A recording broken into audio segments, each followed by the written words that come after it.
Fox 13 News at 11. We're just hoping that the victim makes it. A road rage shooting in Kitsap County shakes up a small community and leads to big delays. What we know about the victim, currently in critical condition. The city of Seattle has to change the way they clear homeless encampments, what today's ruling means for the future of this crisis. Your heart just stops. You see girl off in the distance, and you wonder if that's my niece. A 14-year-old missing after disappearing in Tukwila, what her family is saying tonight. But we start in Des Moines, where a man is dead after he was shot in the parking lot of the Safeway on Pacific Highway South. Thanks for joining us. I'm David Rose. And I'm Brian Jackson. This happened around 5 p.m. We're told that a man and woman were sitting in their car when two gunmen drove up next to them and opened fire. The man was shot and killed. The woman is alive. Police said that the car may have been stolen. We don't believe there's any general threat to the public at this time. It appears that the suspects probably or possibly knew who the victim was. So we don't think there's a general threat to the public. Police have not arrested the suspect. Safeway was closed for the rest of the day. They're now using the security camera footage to help investigators find the shooters. If you happen to know where they might be or anything about the situation, please reach out to Des Moines Police. Missing and endangered tonight. A statewide alert has been issued to find Malaya Dorsey. The 14-year-old went missing Friday in Tukwila. Malaya's family is desperately searching for her out of concerns that she may have been lured into trafficking. Fox 13's Alejandro Guzman spoke with the teen's aunt, who was out in Renton tonight, following up on possible leads. Allie.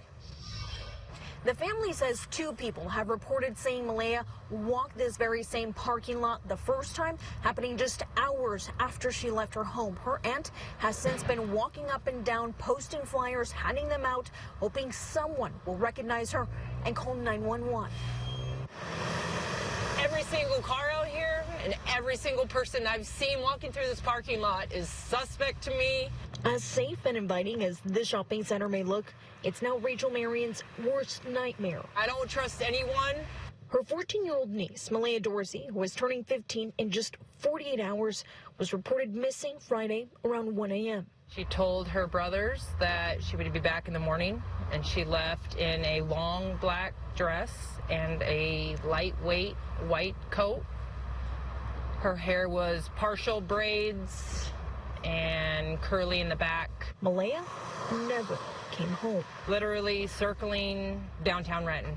Searching for the brown-eyed 5'4" teen and putting up flyers with her pictures everywhere. A tip came through that she was spotted here at the Safeway parking lot behind me, sometime in the 3 to 5 p.m. on Friday afternoon. The shopping center has become home base for Rachel as she patrols the lot and surrounding neighborhood nonstop. One of the security guards said he's seen her yesterday about 4:30, and she looked really tired. She was last reported wearing a pink shirt, blue shorts, and high heels. Malaya allegedly spotted getting into her black Tahoe. My greatest concern is her being sold to sex trafficking. Her fears only growing with every passing minute she's not home. Your heart just stops. You see girl off in the distance, and you wonder if that's my niece. Rachel pleading for her niece to come home and be reunited with her family. Malaya, come home. You're so loved. You have a whole family that will help you and support you and care for you and help you through this struggle. The family says that they're not giving up until Malaya is home safe and sound. At last check, police said the teen may be headed to Chicago, leads that they're still searching up on. But right now, here is a picture of her. She is just 14 years old. She has brown hair, brown eyes. She has shoulder-length curly hair. And if you see her, you're urged to call 911. In Renton, Alejandro Guzman, Fox 13 News. Now to Kitsap County, where road rage left a man in critical condition and forced the closure of State Highway 16 near Gorst for most of this afternoon. Washington State Patrol says the traffic was delayed as far north as Silverdale, and the scene was eventually cleared. Fox 13's Jennifer Dowling has more details tonight. This is a very small community, and the Washington State Patrol says the shooting happened right behind me at the Kitsap Auto Outlet when two men pulled over and gunfire erupted. Vehicles look like they're pulling out in front of each other and driving at a high rate. The horrific shooting took place in the area near the car lot after a 68-year-old man and a 26-year-old got into a deadly dispute that sparked on SR 16 a few miles away. We got reports of a road rage incident on westbound State Route 16 at Sedgwick Road. And then they drove a few miles, about 3 miles up the road, made a U-turn in Gorst. WeatherWax says the drivers were heading west, following each other. After the U-turn, the nearest place to pull over was the auto outlet. WeatherWax says both drivers got out and had an altercation. The 26-year-old suspect shot the victim in the head and took off. The road was shut down while they investigated, getting a description of the forerunner. Employees across the busy road at Peninsula Subaru, like Carmen Oliver, didn't hear anything, but said they noticed traffic starting to back up. Quite a view. That was actually what kind of caught my eye. I had never seen so many, police vehicles in one location before. Carmen said the congestion stretched for miles. Earlier, going towards Port Orchard, they had all three of the lanes shut down. I want to say for probably a good hour and a half. WeatherWax says someone spotted the SUV near Lake Flora Road and Kodiak. She says Kitsap County, Bremerton PD, Fish and Wildlife, along with the WSP, were able to then safely locate the SUV and apprehend the suspects. She says they also found a weapon and a backpack nearby. Best case scenario for what happened, because we found the suspect, there's no outstanding suspects or weapons. We're just hoping that the victim makes it. WeatherWax said tonight that the victim remains in critical condition and was taken to St. Joe's in Tacoma. Reporting in Gorst, Jennifer Dowling, Fox 13 News. Suspect wanted for shooting 3 people in Kirkland is still on the loose. Shortly after midnight, somebody shot 2 teens and a young adult. It happened at the Houghton Beach Park on Lake Washington Boulevard, where police say that they are not used to this kind of violence. Police say that around midnight, someone started shooting. Investigators tell us that a group of people were at the park after closing hours. A fight happened, but that's all police have released so far. One person who lives nearby says that he worries about the safety of this area. I don't feel as safe walking by. I know my fiance walks, here every night too.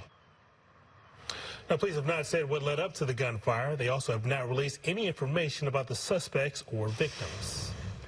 All right, let's check in with our Chief Meteorologist, Lisa Villegas. New info tonight. Seattle Fire says they found a body matching the description of a person who went missing in a fire this morning. That fire started around 4 a.m. at an empty commercial building in the U District. The fire was too dangerous to go inside, so crews had to fight it from a distance.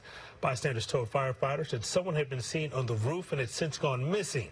Officials have not confirmed that the body they found is that of the missing person, only that it matches the description. We're told that investigation is still ongoing. Seattle police are still trying to find the person or people involved in the shooting in Capitol Hill that sent 4 people to the hospital.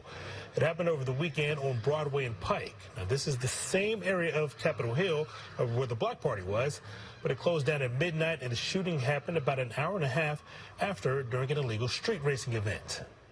They had started doing, where they do donuts around people and a large crowd congregates, and they start doing that dangerous stuff in the middle of the street. The street takeover started around 1:30 in the morning. By 4 a.m., officers in that area heard gunshots. We know at least 1 woman now has life-threatening injuries. Police have no suspects. SPD also says that they had higher than normal call-outs on Saturday, which had staffing stretched thin. Tomorrow, Seattle City Council members are expected to discuss the dangerous crime trend of illegal street racing. And the city of Seattle must stop using a language loophole, which has been used to justify removing hundreds of homeless camps. That was a partial ruling from King County Superior Court Judge David Keenan. The decision stems from the ACLU's lawsuit to stop so-called obstruction sweeps. Before this sweep at Woodland Park, outreach workers spent 4 months working with occupants. Obstruction sweeps can be done without warning, don't require an offer of care.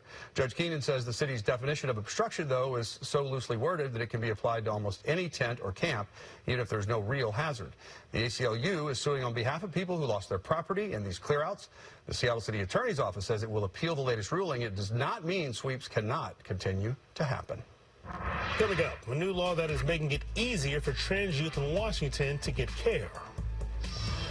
They're now seeing what is happening and are appalled. A community pushing back against a plan to build a new megachurch. Why they say this isn't about religion. And the event teaching young girls how to hang loose. See how more girls are diving into the world of water sport. You're watching Fox 13 News at 11.